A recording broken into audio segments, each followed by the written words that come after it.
Since we're in Sri Lanka and there is no permafrost in Sri Lanka, I just wanted to give a little bit of background about exactly what is permafrost. Permafrost is ground at or below 0 degrees centigrade for at least 2 consecutive years. Oops, sorry. The active layer is the surface layer of soil that freezes in the winter and then thaws out in the summer. So it freezes and thaws every single year. Permafrost degradation is any kind of decrease in the area covered by permafrost or any kind of increase in the active layer thickness or the thickness of the thaw layer. Now this is a picture of what permafrost actually looks like. What you're going to see here is in the upper right is a map of Alaska. That's where I do most of my work, and you're going to see a little yellow dot appear there whenever I show a picture or something, so you can see roughly where it's taken from. This is permafrost that's been exposed by erosion along the Arctic Ocean coastline, and you can see at the very top of the soil you got your vegetation, which around here is primarily grass and moss. And then underneath that, you have a layer of organic material that's built up over years. And this particular site, you've got a layer of silt that's underneath it. And you can barely see it here, but there's actually a line right here. That's the bottom of the active layer. That marks the top of the permafrost. And below that is all permafrost. Now, you can see there's this kind of oily look to this. Well, the permafrost is thawing out because it's been exposed. And it's got a kind of oily look in terms of silt that's thawing out. Now this is a map showing the distribution of permafrost.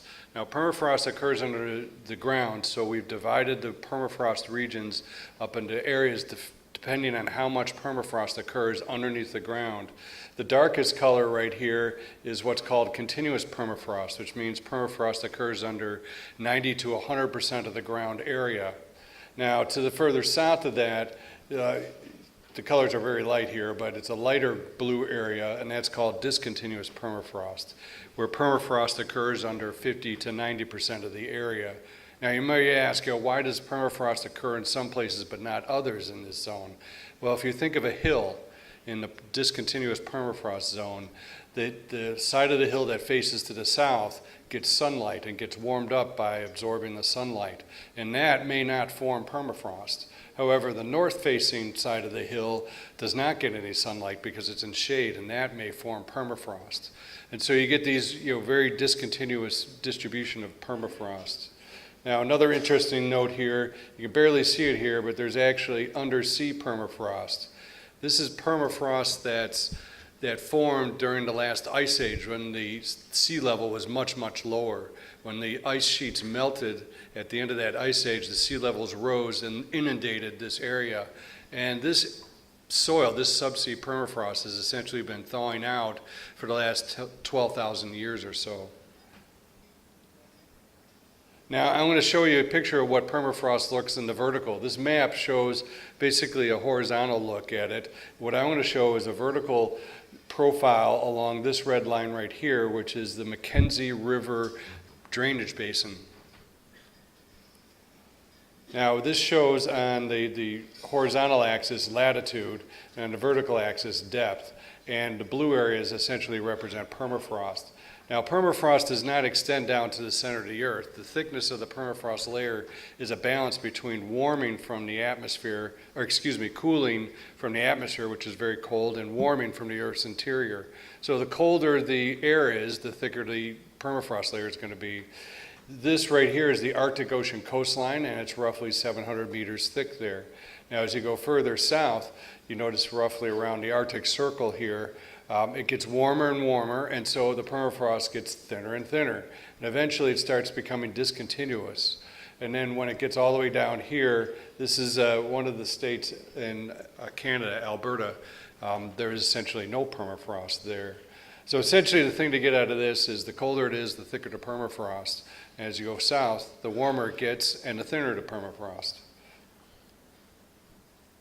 Now, I do a lot of field work to try to support my research, and one of the things we use is called a radar. That's me right here, and that's my colleague Lynn. And the radar is actually in this box. It's a little radar about this big, and essentially shoots out a beam, and it reflects off the permafrost table, and we measure the thickness of the active layer. And you literally have to drag it around to do that. And here's a picture of that. Now this is located in a fire zone in the southwest Alaska. And you can see outside the fire zone, it's undisturbed tundra, and inside the fire zone. And what happens is this wall essentially represents the height, or the height of this wall represents the thickness of the active layer, or the thaw depth. And you notice as soon as you enter the fire zone, the thaw depth jumps up. What happens there is a fire burns off the organic material at the very top of the soil column. And so the organic material acts like an insulator, like foam, and it insulates the soil from cold. So normally you would have shallower active layers, but it burns that off and it reduces the insulation. Also, the fire changes the surface from green to black, and black absorbs the sunlight much more effectively, so it absorbs more energy, and so it thaws deeper. And you can see very much as soon as you enter the zone, it gets deeper.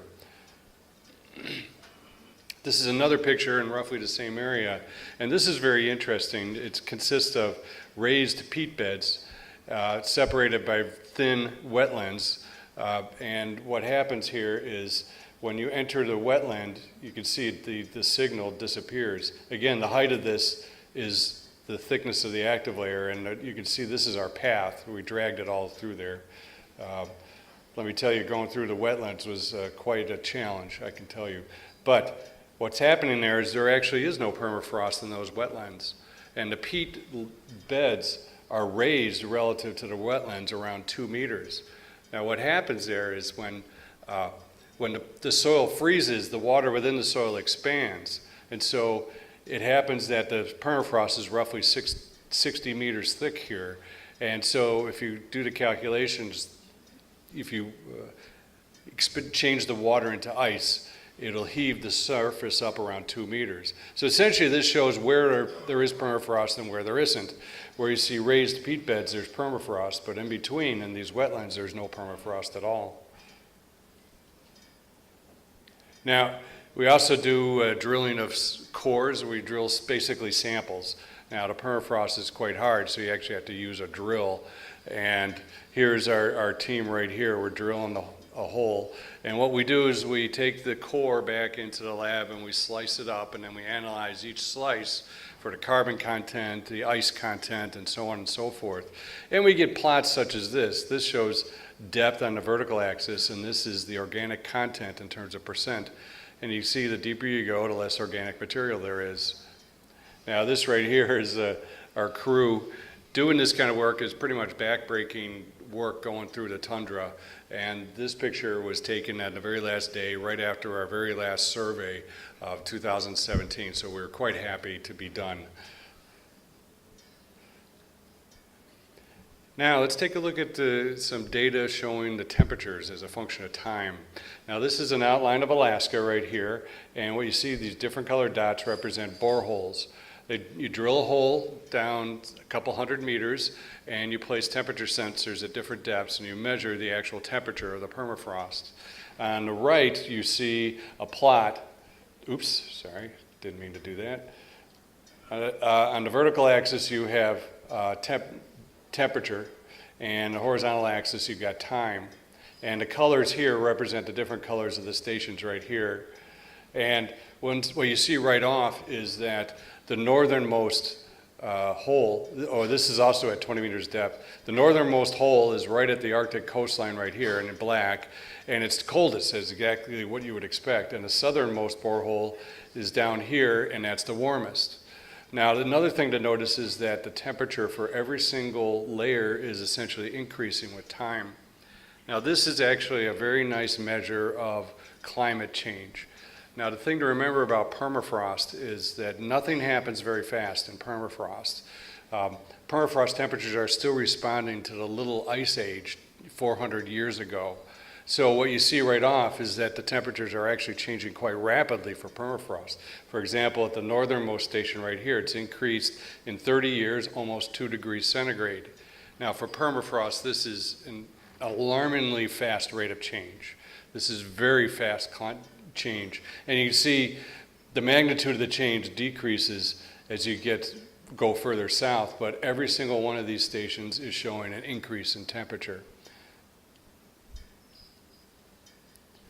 Now, to get an idea of what permafrost is like concrete. When the soil water freezes in the ice acts like cement and it binds the soil particles together. So permafrost is really hard, very tough, very stiff, very resistant to erosion. Now, the thing to remember, though, as you thaw the permafrost out, the ice changes to water and the permafrost changes to mud. And this is a very dramatic change in physical characteristics. And it has a lot of implications for what's going to happen into the future. Oh, by the way, this is a picture of This is a picture of a colleague of mine. We were drilling core samples, and he accidentally froze his drill bit into the permafrost. And it was so hard he had to get a jackhammer out to get the drill bit out. Needless to say, the drill bit was a little bit rough for wear afterwards. It was basically destroyed, but he did get it out. Now, a thermal karst is essentially a collapse of soil due to melting of excess ground ice. Permafrost often contains huge blocks, layers, and lenses of pure ice. And when you thaw out the permafrost, the ice melts and then the water drains away. And then the soil above it literally collapses. And there's some examples of that. This is along a river on the north slope of Alaska. You see it's thawing out, and you can see the huge blocks of turf literally collapsing, and they're eroding right into the water. This is also on the north slope. You can see the layers. These are called pulses, or little blisters of ice, and they're melting out. And this is ice wedge, and you can see the collapse here is about 2.5 meters. And this last picture right here is probably the clearest picture. This is called a pulsa. It's on the north slope. You can see the Alaska pipeline right there. And you can see there's a wall of ice, white here, and that ice wall is melting out, it's retreating. And as the ice wall retreats, you can clearly see the turf on top of it is collapsing. Sometimes it collapses, the turf lands right side up, sometimes upside down. But it's a collapse, and in this case, it's about 1.5 meters. Now, what does this really mean, when you have thermal karst and thawing permafrost? Well, there's some significant impacts to both the environment and to the human infrastructure, to the people who live there. Now, to get an idea of the ecosystem impacts, permafrost, as you might imagine, think of it as cement or concrete. Water tends to pond on top of it. And so in the permafrost regions, you often see thousands upon thousands of little lakes, and they're sitting right on top of the permafrost. Underneath the lakes, though, they start to thaw out as temperatures increase. And eventually they thaw right through the permafrost layer, and they hit the aquifer of groundwater underneath it, and the lakes can drain. And this set of lakes right here is right in central Alaska. You can see that they thawed right through the permafrost layer, and they drained out from the below, like pulling the plug out of a bathtub. There's also, clearly you can see right here, thermal karst. Upheaval and redistribution of the ground has a great impact on the plants that grow there and the animals that eat off the plants. But there's also impacts to infrastructure. Now, the buildings and roads and such that are built in permafrost are built assuming that the permafrost stays intact and frozen. Remember, permafrost is very hard, very tough. However, if you thaw that out, it turns to mud, and this is obviously not a very stable foundation. The top picture here shows a building in Russia. This is an apartment building, and what happened was the apartment building actually thawed, the heat from the apartment building thawed the permafrost underneath, and it became unstable, and this building collapsed within 48 hours after the first cracks started appearing. Now, at the bottom here, this is a village called Shishmaref, which is located right here. And what happened is the sea ice in the Arctic, the coastline have gotten bigger, and they started eroding away the permafrost. And this entire village literally eroded away and fell into the ocean. This village has had to be moved to a new location, which is obviously very expensive and difficult. Some other impacts of degradation here. Back in the 70s, and this photo is from the 70s, people put roads into the permafrost areas, and the roads are made of asphalt. The asphalt is black. It absorbed a lot of sunlight, and it thawed the ground underneath it.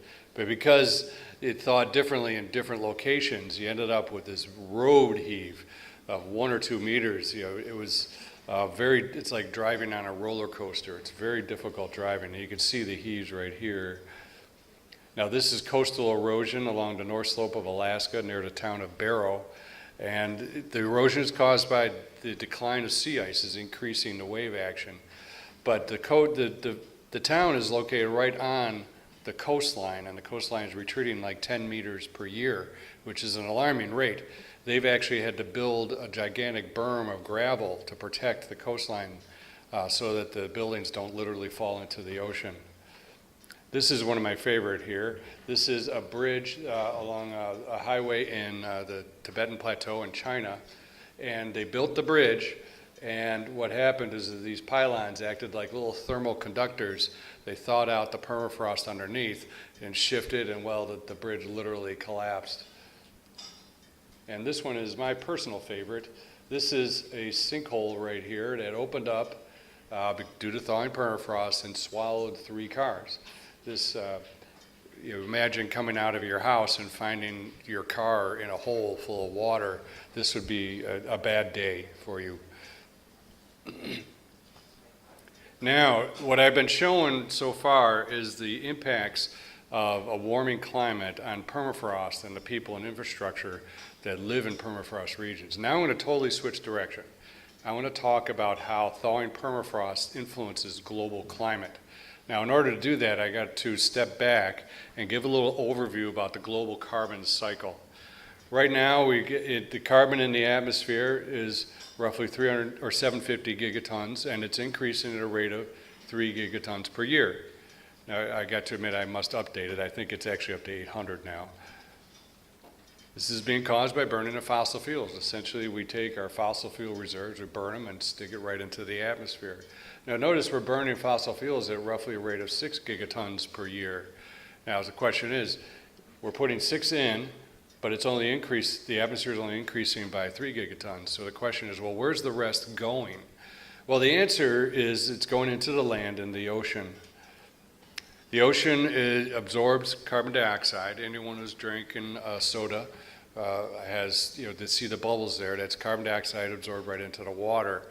Now, cold water tends to absorb carbon dioxide, warm water tends to release it, so there's huge fluxes of carbon dioxide into and out of the ocean. But you notice here that the 2 fluxes are not equal, that the flux into the ocean is greater than the flux out, and that's roughly 1.5 gigatons. I rounded it off here. Now, there's some fluxes due to changing land use, which I symbolize here by a simple barn. If you cut down a forest to make a plantation, that changes. But if you let the farm go back into forest, that changes things too. But really, the big flux is from the biosphere itself. Plants absorb carbon dioxide during photosynthesis to make plant matter. So that takes carbon dioxide out of the atmosphere. The plants don't live forever, so they eventually die. Microbes eat the plants and release carbon dioxide back into the atmosphere. So there's huge fluxes in, there's huge fluxes out. But again, notice that they don't balance. So the net result here is we're putting 6 in, 3 gigatons per year is staying in the atmosphere, and then roughly 1.5 gigatons is going in the ocean, and roughly 1.5 gigatons is going into the land. Now, this is the canonical view of the global carbon cycle, but there is one component that's actually missing from this, and that's permafrost. Permafrost actually contains a huge amount of carbon in the form of frozen organic matter. Now, right now, that's frozen, but it's starting to thaw out. Once you thaw out the organic matter, it'll decay, and that'll release carbon dioxide into the atmosphere. So this is a huge reservoir of carbon, and it's all frozen in permafrost. So the next question you might ask, how on earth did all this carbon actually get into the permafrost in the first place?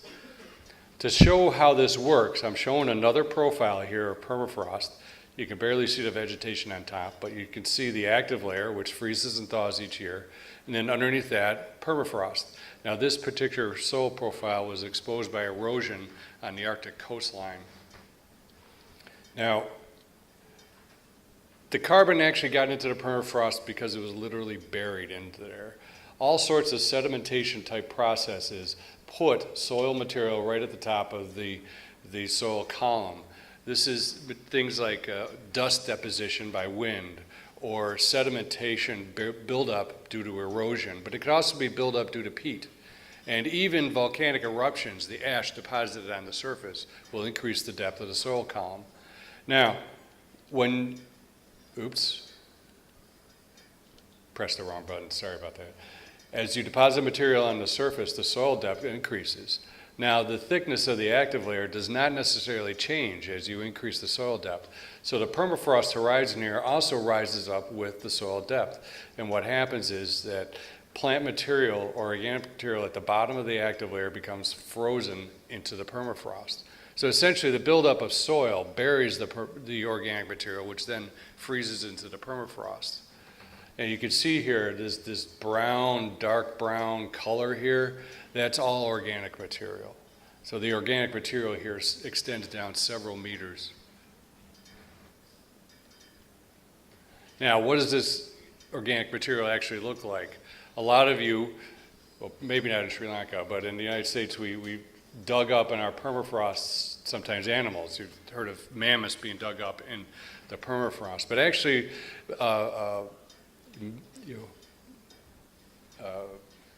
this is where jet lag is hitting me, sorry. But actually, animals make up only a minute fraction of what the organic material looks like.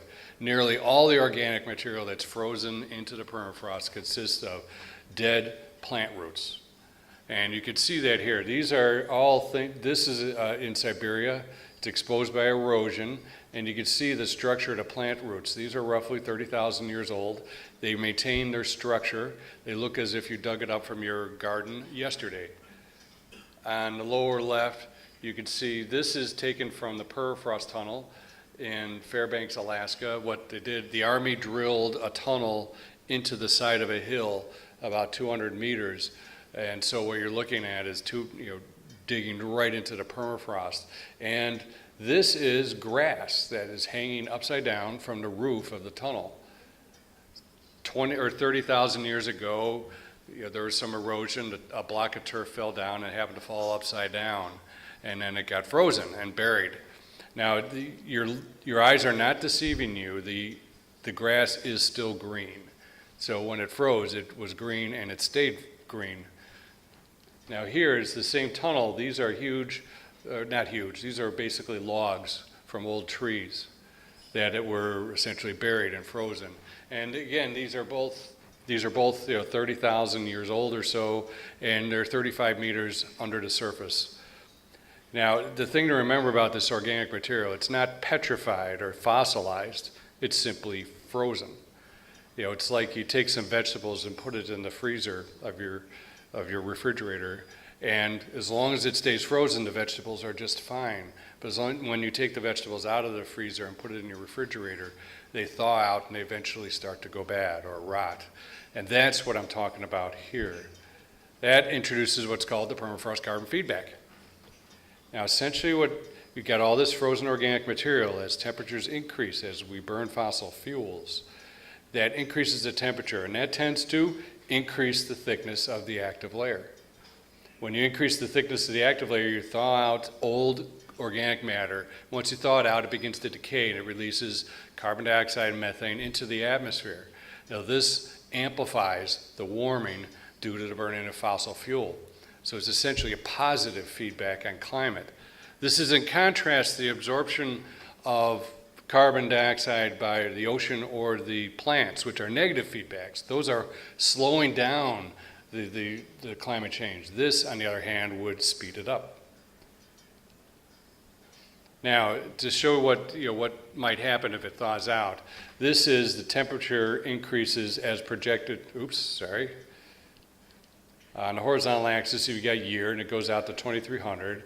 And the vertical axis, you got the change in temperature from pre-industrial times, essentially 1900.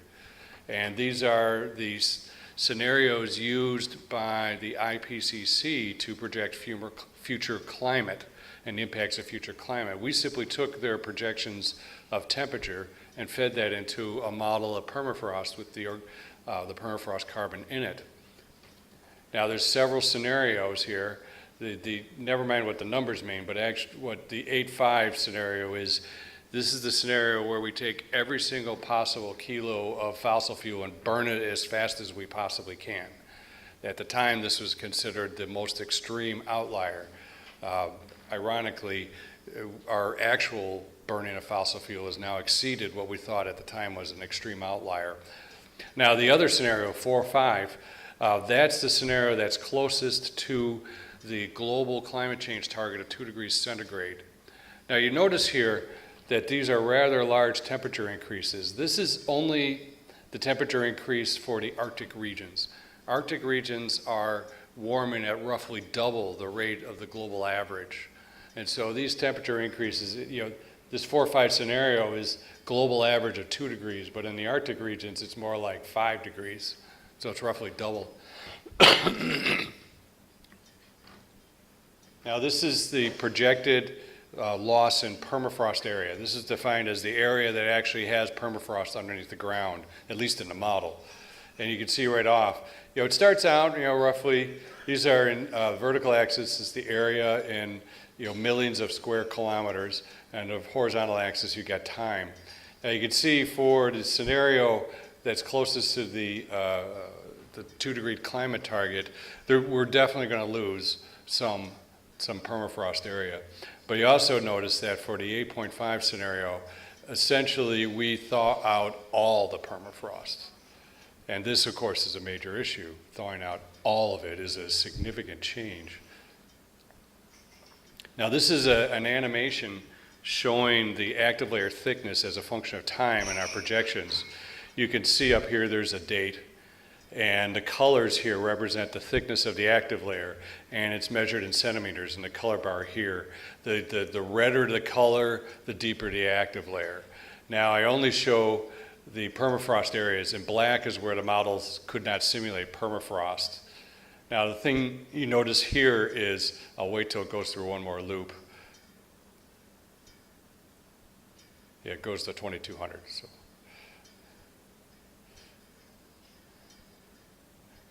You can see this shows pretty much the current extent, and it gets warmer and warmer. You notice the colors get redder and redder.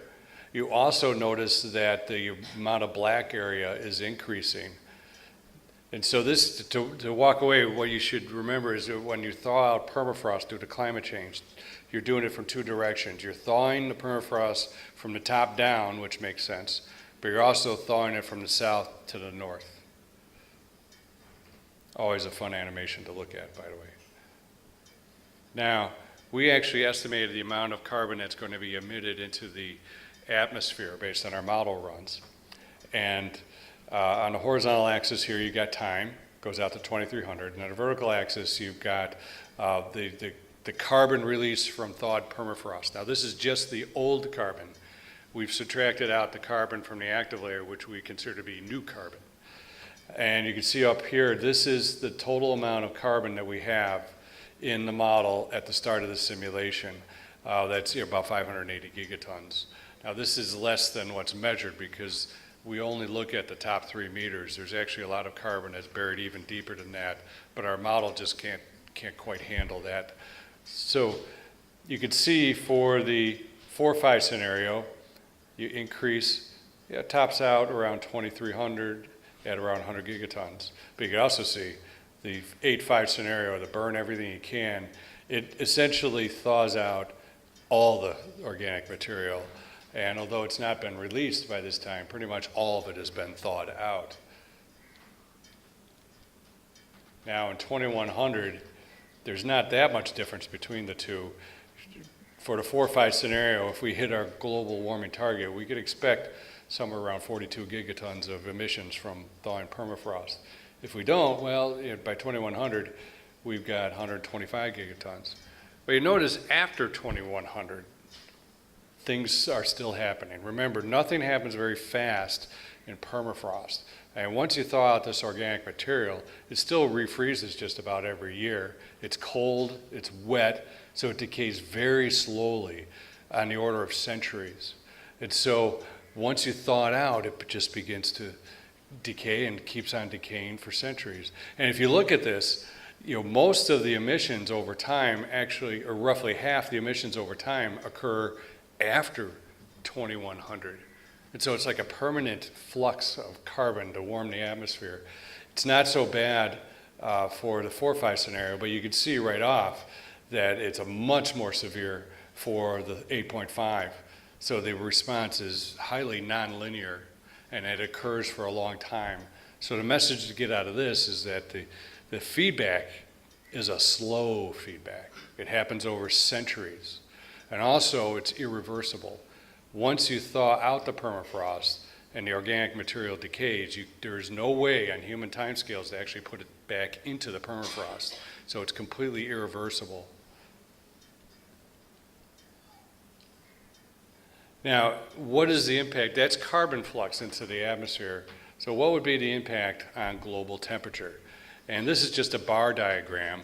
On the horizontal axis, you've got the temperature increase due only to the permafrost carbon feedback.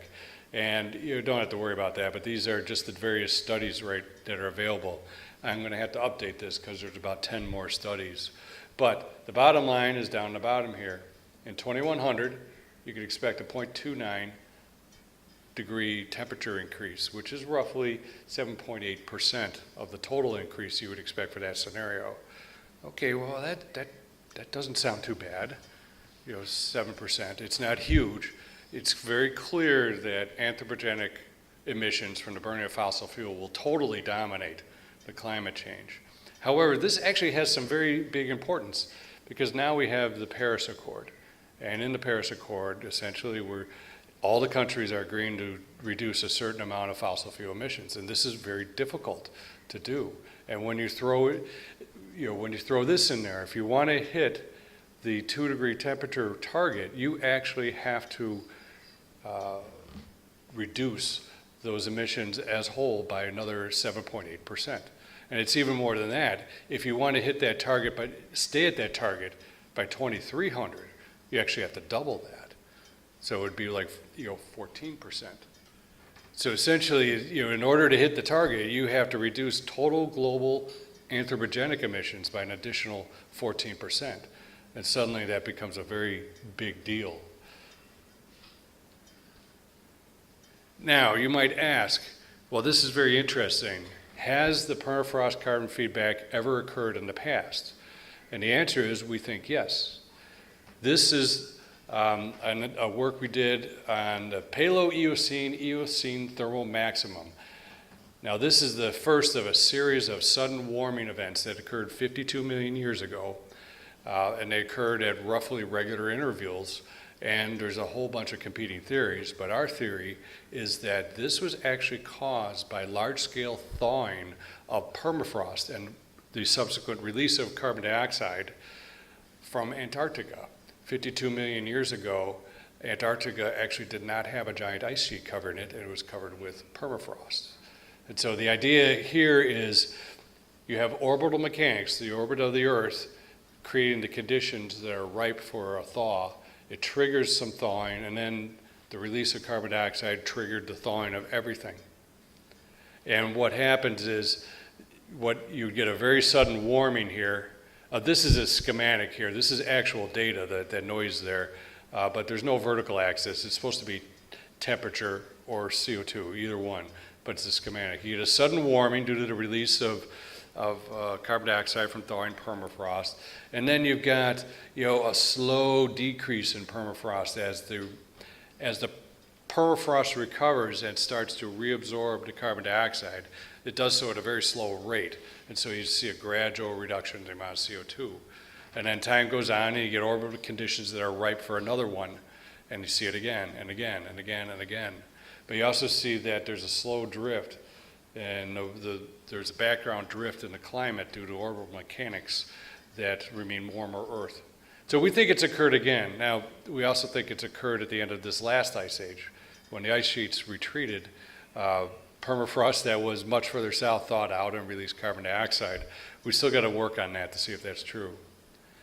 Now, I wanted to totally change topics again. You got all this organic material frozen, and we've been talking only about carbon dioxide and carbon, but there's a great deal of things attached to that carbon.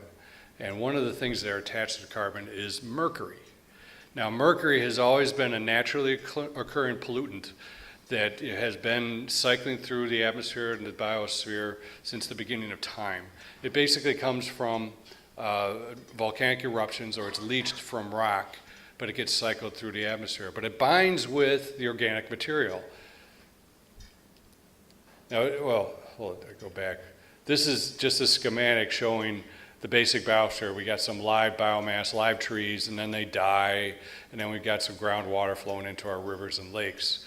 What happens is that mercury deposits onto the plants from the atmosphere, either onto the leaves themselves, or it gets put on the ground and put in and absorbed into the groundwater. And what happens is it binds with organic material in the plants by mimicking nutrients like magnesium or iron. And so it binds to the plant material and essentially stays there. In a sense, it acts like a nutrient, although in fact it's a toxin. When the plants die, the microbes eat the plant material and then they release the mercury back in the environment, just like they release nutrients like nitrogen and iron back into the environment. Now, once it's back in the environment or released, it's either directly released into the atmosphere or it's released into the groundwater itself. Once in the groundwater, it starts reacting or interacting with the food chain.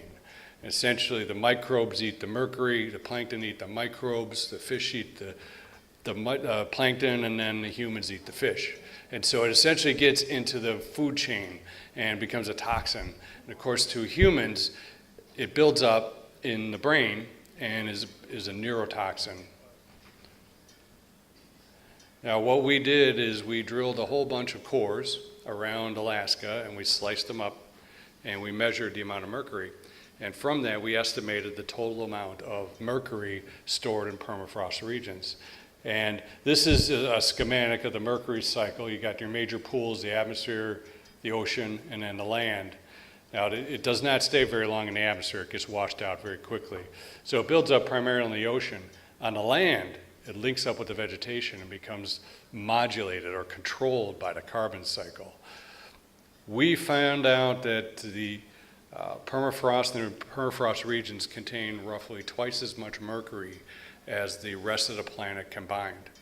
So essentially, there's, before, up until this study, a lot of people assumed there was very little mercury in the Arctic regions, and we figured out, well, no, that it's exactly the opposite of the case. Not only is there a lot of mercury, it's the biggest pool of mercury on the planet. Now, as long as the permafrost stays frozen, the mercury will stay in there. But once it thaws out, the organic material decays and releases mercury into the environment. Now, these are just the fluxes into the environment. So this is not only a risk to global climate, now it's thawing permafrost is a risk to global health. Now, I'm going to wrap it up here. A couple things to walk away with is that warming climate is definitely impacting permafrost. Permafrost is beginning to thaw with major implications for ecosystems and human infrastructure. But thawing permafrost also affects the global climate by amplifying the warming due to the burning of fossil fuels.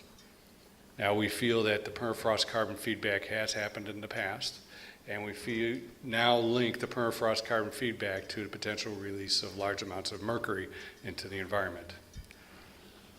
Thank you very much.